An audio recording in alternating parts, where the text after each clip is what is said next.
What's up, everybody, and welcome to the Stand Up Guys Podcast, episode 165. I'm your host, Incomparable Zach Jones, and we're joined today by the Ninth Wonder, Chocolate Thunder, laying down the law and going in raw, the no condom wearing, STD Darren. He'll risk a little clap so he doesn't have to fap, the phenomenal AJ Singh. Hey, everybody. Well, guys, we're hot off the presses. We just watched Season 2, Episode 2 of Loki, and we are going to do a deep dive spoiler review of that episode. But AJ, I'm wondering, off the top, what do you think of this episode? I enjoyed it. I like the first episode a little bit more. Same. But yeah, I still enjoyed it. I like where it's going. I know they're setting up a lot, so that's fine with me. And yeah, I mean, it was just a fun episode. It felt like it was in line with the whole series as a whole. Now, AJ, a little Easter egg off the top. I'm wondering if people notice this. It was pretty subtle, but I did notice that I suspect this episode was sponsored by McDonald's. I don't know if you noticed that. Yeah, it could have been. Just might have been. It was very subtle. Blinking, you might have missed it, but I think McDonald's might have thrown some money their way. You might be onto something.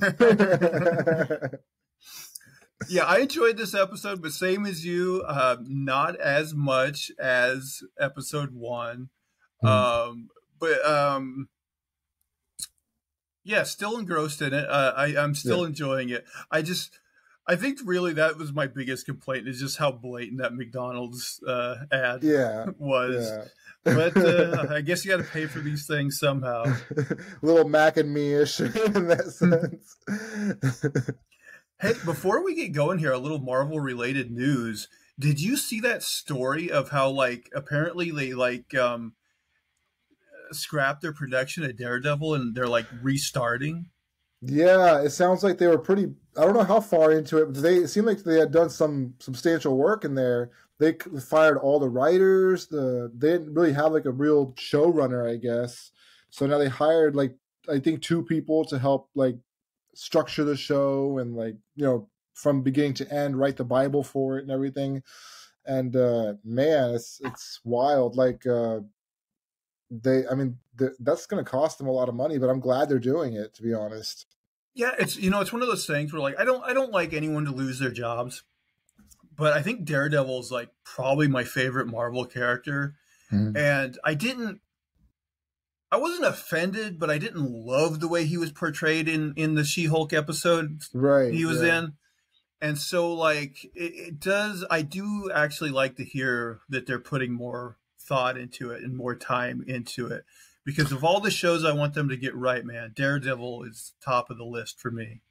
And it's not just Daredevil. They're going to take that approach from what I understand, moving forward. So hopefully the quality of the content goes up all over across the board. You could see that there was something wrong with the way, Secret Invasion, the structure, everything was just, we kept complaining about it. When's something going to happen? And they try to push it all in the last episode. And, there was just it was not all there.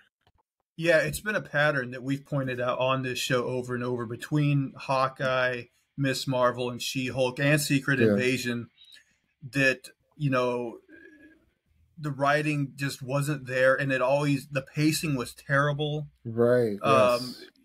And each season we'd be going into the final episode being I don't know how they're going to get to anything interesting.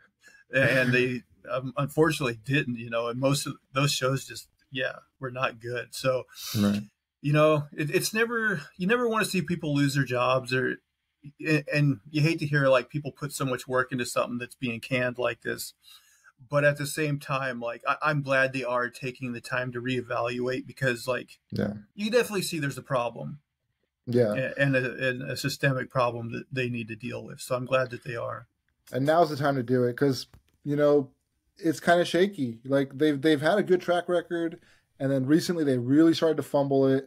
And it's good to see that they're going to try to get back on track now instead of letting, it fizzle out, Yeah, especially with like more and more of these shows lining up, I imagine in the future they're just going to add more and more, especially when they, inevitably add the X-Men Right. in. So yeah, it's better that they, take the time and hopefully figure this out now so that going forward, fingers crossed, Yeah. we get a little more quality control with these Disney shows. Right. All right, AJ, should we get into this episode of Loki? Yeah, let's do it. All right. So this episode is entitled Breaking Brad, which we'll get into. So we start out with Loki and Mobius traveling to London in 1977 on they're looking for Sylvie. They think Sylvie might have got to Hunter X5 because his temp pad went dark in this time period. I got to say, like, I remember kind of from like the first season them using these temp pads, but they say the word temp pad about 50 million times during this episode. Like they're a big plot point. So,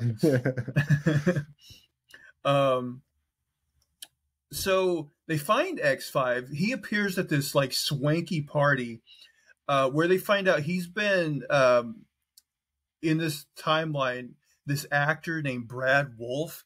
So apparently, like, he went looking for Sylvie, but he has spent enough time in this timeline to like get established as like this actor, I guess. Which is funny because, like, well, I mean, it's just like that he would have that inherent talent to be a good actor and become famous. Like, they don't say how long he's been there, with time travel. I guess he could have been there for years, like, doing this, but at the same time, like, I'm like, the TVA, I imagine they know in real time, like, how long he's been there.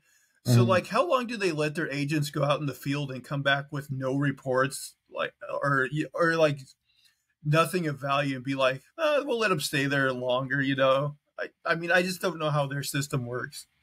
Yeah, I mean, at some point in the episode, they talk about how, like, it's a big deal to not, like, do your job and come back. So, I mean, yeah, it's surprising that he was able to have a whole career. Yeah, you would have thought somebody would have checked in on him, like, before that.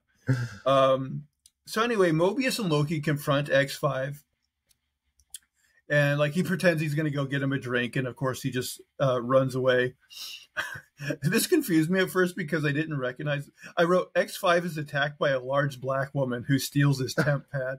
I guess that's that B-15 lady. I think so. Yeah. It was kind of dark, so I couldn't make her out. I just assumed it was her. Yeah, it was like a night scene, and she was like dressed weird, not in her normal clothing. So like I didn't immediately like put it together that it was her. Yeah. So Loki chases X5 through like a series of alleyways, eventually to a dead end, and he's like, "Oh, I got you now." But X5's like, not so fast, and he has like some sort of device that allows him to teleport a little ways away. Mm-hmm. So X5 is running away some more, but he's stopped by a London street gang. But we find out when he gets in a fight with them that they're just projections of Loki, using his magic. Yeah. And then Loki uses like shadows of himself to hold X5, more of his little magic tricks. So they take X5 back to the TVA and they detain him in a cell. But they see by looking at his temp pad that he has altered it in some way. He's like added certain like buttons or devices to it. Now, when we get to the end of the episode, like by the end of the episode, I'm still not entirely sure I understand what those modifications do. Like, I understand that the bad guys are using them to like prune the timelines, but I'm not, I maybe if I like really slowed down and paid more attention, maybe there was some dialogue that explained it better, but like, yeah, I don't know either. Apparently somehow it allowed them to do what they did. So they take the device to OB, and he's like, "Oh, I can't help you right now because, the time loom from episode 1 is like, overloading and going to melt down." So he's working on a device that'll help fix the loom. So he just gives them like the manual for the temp pads that, of course, he wrote because like he's wrote all the guidelines for the TVA. So B-15 asks Casey if they've gotten any hits on Renslayer's temp pad. He says no, because apparently without Miss Minute's help, like they have to do all the searches manually, I guess, so it takes longer. But he says he could. He says Renslayer erased the data from her temp pad, but he could tell who sent the last message from her pad. So now B-15 takes Casey to Mobius and Loki. And I think, well, he says that he found out that Miss Minutes is helping Renslayer. So I guess that means that Miss Minutes was like sent the last message from her temp pad or whatever. Yeah. At least that's what I'm guessing that means. So Loki and Mobius, they're like struggling to like use Obi's manual and like analyze what he did to the pad. And like, I thought this was weird because he's like, I think what these modifications do is block the TVA from being able to track it. But Casey's like, no, that's not what it does. That's definitely not what it does. But like, he doesn't know what it does. He's just like, right, but it certainly doesn't do that. So I'm like, that was a weird bit of dialogue that like, okay, is Casey smart or is he stupid? I don't know. So now the team goes to interrogate X5 in his cell. X5 tells Loki that he's the problem and that him and his variants always only make things worse. You know, I didn't find really any of his dialogue with Loki and Mobius to be all that compelling. Like, he says little jabs that get under their skin. Like, yeah, that's pretty much all I got from him. Like, he wasn't very clever or anything. He was just being a jerk. Yeah, he mentions to Loki that, like, oh, you're trying to be a hero, but you're no hero. You might as well be a villain. That's what you're good at. And he mentions that he got his mom hurt, you know. Mm-hmm. And then, so it looks like Loki's getting mad, so Mobius steps in. And Mobius tells X5 that if he cooperates, they'll let him go back to living as Brad on that timeline he was in. X5 doesn't believe him and tells Mobius he needs to wake up. And, you know, he kind of tells him, you know, about like, you know, he had a life on the timeline, you know, doesn't he want to know, you know, what was taken from him, that kind of thing. Right. Anyway, this gets under Mobius' skin for some reason, and he kind of like, you know, slaps him or hits him, and the team pulls him out of the room. So Loki is kind of concerned about Mobius, and Mobius, you know, says he's fine. But Loki is like, let's take a break. So they go to the lunchroom and they eat some pie. And Loki asks him if he's curious about his you know, real life, his former life. And he says no, and then he claims to be thankful for his life at the TVA. And basically, he says he doesn't want to know. He's like, I could take it if my former life was like terrible, but like if I found out that it was great and that's what I've been missing out on, like he would have a hard time handling that. So he basically would rather just not know. Right. So Mobius thinks X5 probably found Sylvie, but didn't turn her in so he could keep living his best life on the timeline as that actor. So now we go to OB. He goes to that where the loom is, that room that overlooks the loom, and he hooks up that device he'd been, you know, working on to fix the loom. But like he gets the message from the computer that like seemingly like there's something wrong, like the computer won't work. Yeah. But we don't in that scene. We'll find out later. But in that scene, we don't find out exactly what the issue is.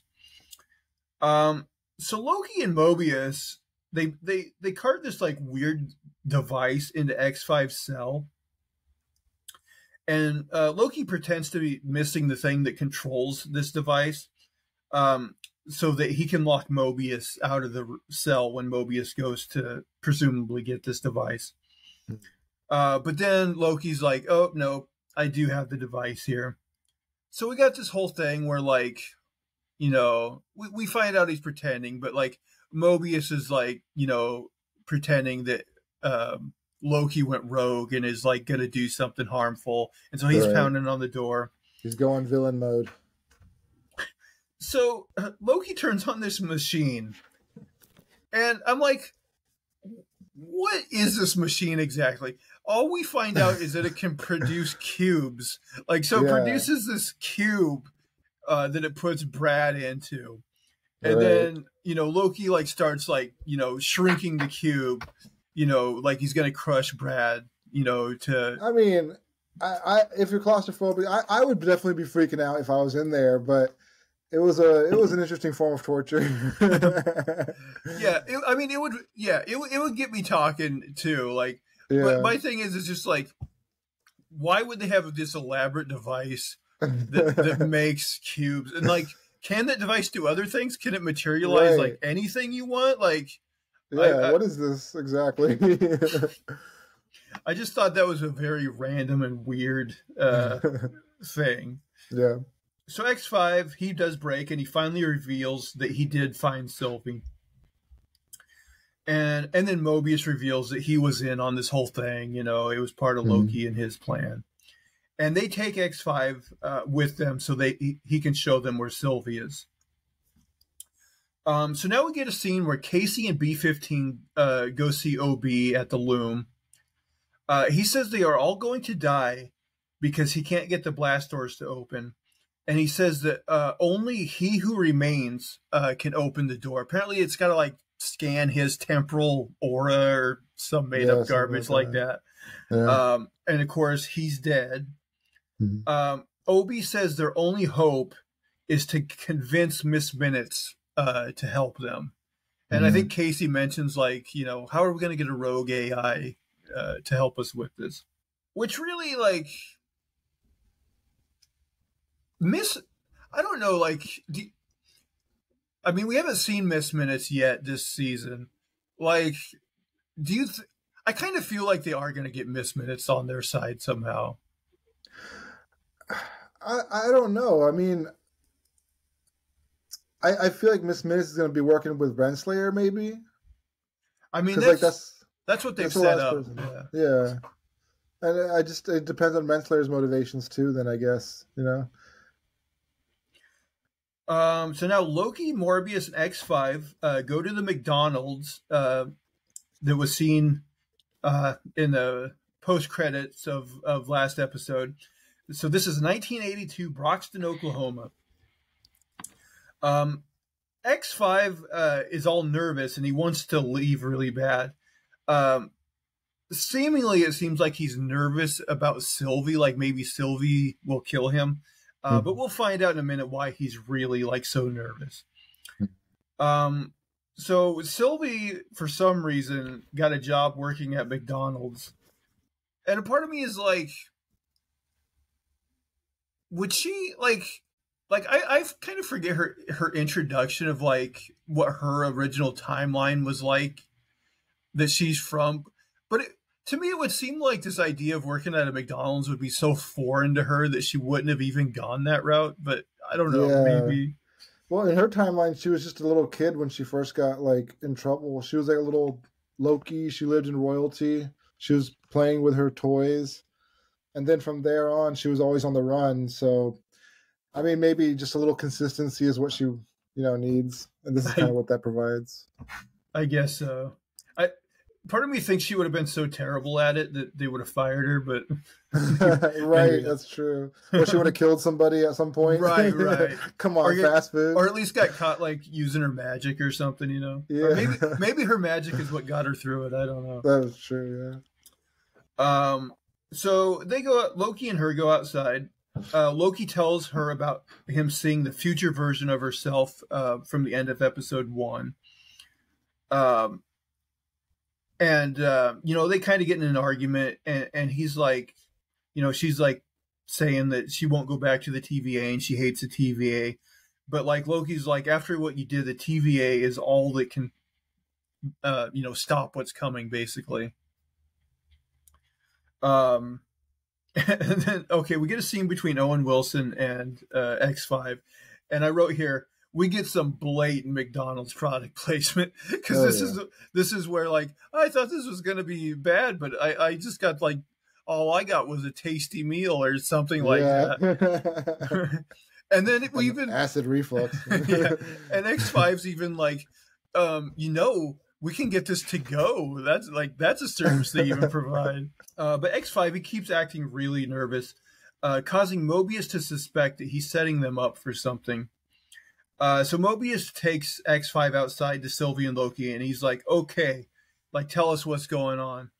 And he's still kind of like, skirting around the issue, not saying what's going on. So Sylvie just uses her magic on him to, basically go through his mind and see what he saw. Mm-hmm. And so he finds out that General Dox is going to bomb every branching timeline. She's going to prune every branching timeline. Mm-hmm. So Sylvia transports Loki and Morbius to General Dox's like center of operations, and they send X5 back to the TVA where B-15 gets him. So on the monitor, B-15 notices that like a bunch of the timelines are being pruned. I think at that point it says like, 30% of them are being destroyed. Yeah. So she contacts the team, and they see that Dox and like her loyal supporters are using temp pads that have been modified like X5's, and it basically opens up all these time gates and allows them to go and place bombs in the places that'll prune the timelines. By the way, I forget how that works exactly. They must have, I think this was in season 1. Don't they have like special, like, I don't know, time bombs or something? Somehow do that. So we get a small action scene here where Loki and the team kind of, beat up some of those guys, and then like they hold hands and explode her green magic, which like blows up everything. Yeah. So they stop Dox, but not before like she prunes like, I want to say most of the timelines, like kills, billions and billions of people basically. Yeah. So they go back to the TVA, and it's kind of solemn with them looking at the monitor, seeing how many people died and everything. But Casey does get a hit on Renslayer's temp pad. We get a short scene between Loki and Sylvie. She decides to go back to the McDonald's. She's like, if it still exists. Apparently it does. And, Loki's like kind of, dismayed that she left, but... And then, so back at the McDonald's, Sylvie's hanging out on the hood of her truck, listening to sad music. And, like, one of the McDonald's employees, like, they have a short conversation, and she's like, is your mom coming to get you or something? And he's like, yeah, and he leaves or whatever. Yeah. And then we end this episode, she opens up, like, some sort of glowing device. Yeah. And I'm like, are we supposed to know what that is? I don't think so. It wasn't a temp pad. It didn't look like it. No. So, yeah, besides the temp pad, I wouldn't know what that was. So I guess that's the mystery going into next episode. Mm-hmm. And so I imagine also next episode, the follow-up on that lead of, Renslayer's temp pad. And it sounded like... So Ouroboros was saying that everybody was going to die, like everything was going to explode. So it did seem like the pruning of the timelines probably prolonged that from happening. I was wondering that too. You would think so, because he's like, that's what's causing the meltdown is like so many timelines. But I guess that buys him more time since now, most of those are gone. Yeah. But really, I think we're going to start seeing Kang soon too, because they need him. Like, if they can't find Miss Minutes, they need like a version of Kang, and we know he's going to be in the series. So I think they're going to try to go find him to like help fix this problem in the first place. Yeah, I was wondering when he's going to show up too, because we know from that one like post-credit scene, and I forget which movie it was, that probably Quantumania. Yeah. where like what's the character name? Victor Timely? Yeah. Which is like some kind of old West 1800s kind of version of him. So I kind of am interested in, seeing that scene in the context of whatever episode that ends up being. Yeah, I'm curious to see what happens with him as well. I heard he's a little over the top this season. People said Jonathan Major's performance is okay, so I'm curious to see how that comes out. I hope it's better than that. Well, I mean, the thing is with him playing so many different versions, like they can afford to have a few of those versions that are like very over the top and scenery chewing. Yeah. So like I'm actually okay with that because I hope we do get versions of him that are more serious and more smart. Well, I guess they're all going to be smart though. Yeah, because on a base level, like that's why He Who Remains was like so worried because he's like, they're all like genius level or whatever. So I guess they're all smart, but yeah. But it makes sense that they would all be unique. Yeah, you want a variety of personalities with these guys. Yeah. You hope some are a little more over the top and maybe some are a little more serious and subdued. I mean, we did get like at the end of Quantumania that other post credit where we see like the Immortus version. We see like I don't know what the names of all of them are. Like the more like Egyptian looking one, or maybe that is the Immortus version. I don't know. The Scarlet Centurion, I think. Yeah, that guy that had. Yeah, you're right. That guy had like kind of electric blue like things on his outfit, and so I don't. You think they'll actually introduce those versions in this? I'm thinking probably not. They'll probably save those for the movies. But yeah, that's what I'm thinking too. For now, anyway. How many episodes are there this season? Oh, I looked that up. 6 episodes. Oh, dang! Really? Yeah. Only 6? Only 6. All right. I know Daredevil are going to make more episodes. They were. I don't know about now. I hope they continue with like the 18 that they were slated for season 1. I don't know. 18 seems like almost too many where there's going to be some filler episodes, but like I don't mind a filler episode here and there, like it's fun to like get off the main storyline, do your little side quest too. I'm okay with that. Just more content the better for me, as long as it's good content. Right. I mean, I'm more willing to entertain that with Daredevil just because I like the character so much. But the thing is like more content as long as it's good. But the thing is like more and more episodes, you are going to see a decline in quality, I feel like.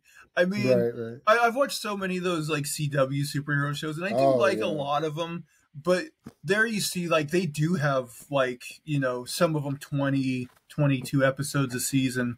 True. And I think that does hurt them. Like, there's a lot of, like, dud episodes of some of those CW shows. And to where I'm like, well, if they've, consistently made, like, 8 to 10 episode seasons, I'm sure, like, these would be tighter, and I see your writing. point. They probably would be a higher quality bar. But, I do wonder now that they're, have scrapped, whatever they were doing with Daredevil, they probably don't want to make as many episodes just because, like, they've already spent so much money that they probably would like to be like, okay, since we're going to have to spend more money, let's at least make less episodes. Like, let's keep the quality bar high. Yeah. But, like, I mean, maybe it's more than 6. I hope it's more than 6. Too. I do too. 8 to 10 at least would be preferable. But maybe with 6 episodes of Loki, maybe they can keep this quality up. That's what I'm crossing my fingers for. I think Loki is the bread and butter of their TV right now. It's top of the line. Keep its quality high. It'll carry the rest of your TV for a while because it'll make it look better. And just keep trying to hit that high mark. I do wonder though. I forgot, and everything's subject to change, of course. But they did like put their roadmap out for the next couple of years of like what shows they're going to have and what movies they're going to have, and eventually, it's going to be like that Avengers movie with like, Secret Wars. Is it Secret War? Yeah, and like, wasn't there even another one that had Kang in the title? Kang Dynasty, I think. Kang Dynasty, yeah. And I'm just like, if they're setting up for Kang Dynasty, it didn't seem like most of the projects in between here and there on the surface would have like Kang like being a big part of them, Right. because like when they were building up to Thanos, like we got a little bit of Thanos spread across like a bunch of like post credit scenes, and then eventually he was involved a little more and a little more. And I'm Yeah. just like, I don't know if they can like build Kang in quite the same way that they built Thanos up, I think they could, like, because there's so many variants of Kang. I feel like he could show up in like a variant could show up in like so many different projects. I feel like they could, but it's just, are they going to go down that path? Yeah, I mean, I guess they could seed him in subtly and just have him in a scene here and a scene there as like a different version of Kang in each Yeah. of these movies. He Hmm. could almost become like, now that Stan Lee's gone, there could be a Kang cameo in every Right. movie almost. Essentially. Like he's always like, because he's like the grand master of all this, he's like the one who's pulling the strings. So he kind of, maybe he's like somewhere in the background of a series, and he's like kind of messing around, doing his thing, manipulating things behind the scenes, and they kind of show him for a second. I wouldn't mind that. I do. Do you think? Because like that Deadpool movie, like, and again, depending on when the actor strike ends and all that, like original plans I think were for that Deadpool movie to come out next year, but who knows? But like, I'm wondering if like, I feel like that movie's gonna feel like mostly standalone, but probably have like some sort of connection to like, how does Daredevil get over to this universe or something? Yeah. But like, No, I definitely heard there's going to be some sort of a crossover with that movie. Like they're gonna like bring universes together. oh well, I mean, I think I've heard that. that would be interesting. It is like they keep announcing though that they're gonna have all these like cameos of like people that were in the Fox movies, and I'm like, I don't think they're gonna do very much with them. It's probably just gonna be for jokes mostly, I Right. imagine. But Like kills them all or something. Prunes that universe or something. I don't know. oh, and the latest rumor, because apparently like um at some football game they spotted Taylor Swift with like Hugh Jackman, Ryan Reynolds, Oh, and the director of Deadpool 3. And so they're mhm. like, could she be Dazzler from the X-Men or something like that? Which, Oh, I hope not. I mean, that's such a minor character, I wouldn't care. And honestly, Okay. like, no matter what anyone thinks of Taylor Swift, she is like super duper popular. So to me, it'd be like smart on their part to do it if she is game. So Yeah, it's just that she's too recognizable. It's like that episode of Game of Thrones where they put Ed Sheeran in there for some reason. It's like, we don't need a cameo from some famous person who's like doing their little, 5-minute cameo. I don't know. It's just it's one of those things. It's not needed, but as long as they use her sparingly, I wouldn't really care that much. yeah, that's fine, I guess. I feel like, I mean, there's so many X-Men comics. I've never read any that really centered on I've never Dazzler, heard of but Dazzler. I've never seen or heard of her. she's like a mutant, but like she's also like a famous singer at the same time, Oh, like okay, it makes a pop sense. star, And Okay, I'm not even sure what her powers are exactly, but like she seems like a very minor character. okay. The only thing I wouldn't like is if they made her Dazzler and they're like, well, now that we got her as Dazzler, Dazzler's going to be like a huge character, Dazzler's gonna save the multiverse. Right. Then I would be like, no, I'm not into this. But as long as they like, keep it manageable, then I'm fine with it. Right. Well, AJ, any final thoughts on Loki or the MCU as a whole before we wrap this bad boy up? Nothing but good news. I'm looking forward to seeing these future shows more than ever, And Loki is still going strong for me, so I'm very much engulfed in what's going on with that show. Yeah, and actually, this Daredevil news gets me more excited. Just the fact that they realized, something's not working here. Mm-hmm. It gives me hope for the future. I gotta say, like, remember they announced that the witch from the Vision series, WandaVision. Yep. Yeah, remember Agnes or whatever was that? Oh, Agnes, yeah. They gave her like her own Agatha show. Harkness. Yeah, Agatha yeah. Harkness. A part of me is like, it's not too late to cancel that. Like, I'm sorry. I don't think that's a necessary show, like, at all. Like, nothing against that character. Like, I wouldn't mind seeing that character, eventually pop up again. I just don't think she needs her own show. I'm on the fence. I could see it being a Halloween show. Like it coming out in October and being kind of creepy and fun. I'd be really okay with that. I'd appreciate that if they went with that theme.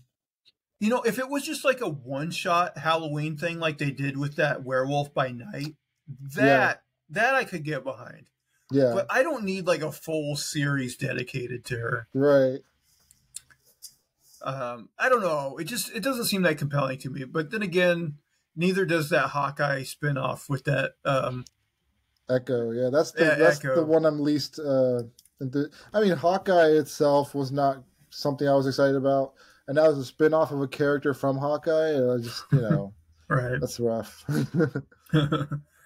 But we'll have to see what the future holds for that kind of stuff. But I do want to thank everybody who's watched. Please, if you will, subscribe to us both on the YouTube channel and in audio form on your podcast catcher of choice. Leave us thumbs up, comments, positive reviews, all that good stuff. And you can go ahead and go over to Twitter/X, and you can follow me at Zach Jones Live. That's ZachJonesLive. And that's going to do it for all of our shenanigans and poppycock this week. Please, please, please tune in again next week. Bye, guys. Take care.